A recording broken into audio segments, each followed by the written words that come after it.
Mă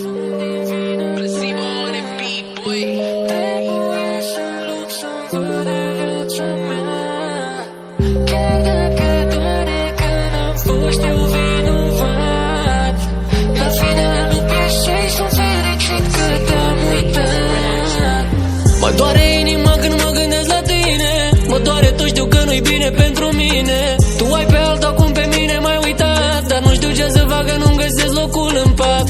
Nu pot să dorm, mă gândesc numai la tine, de când ai plecat de lângă mine. Stau și mă întreb cât de mult am realizat, cât de mult te iubeam, dar pentru tine n-a contat.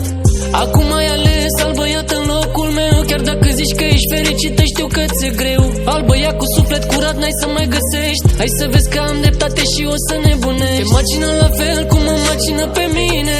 Indiferența te omoară, dar e cel mai bine. Încerc să scap, încerc să uit de toate, acum mă izolez singur în casă și fumez ca un nebun.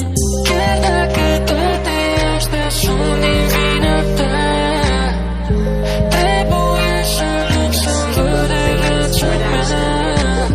Chiar dacă doare că n-am fost eu vinovat, la finalul piesei sunt fericit că te-am uitat.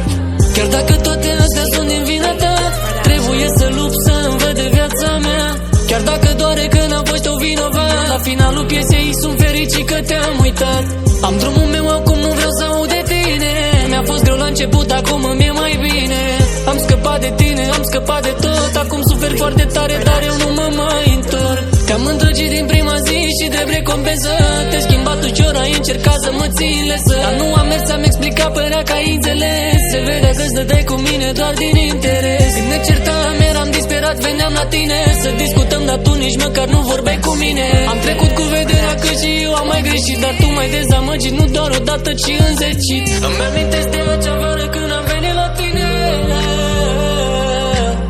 Erai cu altul în cameră, nu ți-a păsat de mine. Nu te-ai gândit deloc nici măcar o secundă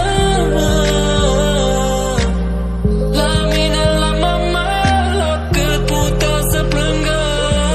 Chiar dacă toate astea sunt din vina ta, trebuie să lupt să-mi văd de viața mea. Chiar dacă doare că n-am fost eu vinovat, la finalul piesei sunt fericit că te-am uitat. Am drumul meu acum, nu vreau să aud de tine. Mi-a fost greu la început, acum îmi e mai bine. Am scăpat de tine, am scăpat de tot.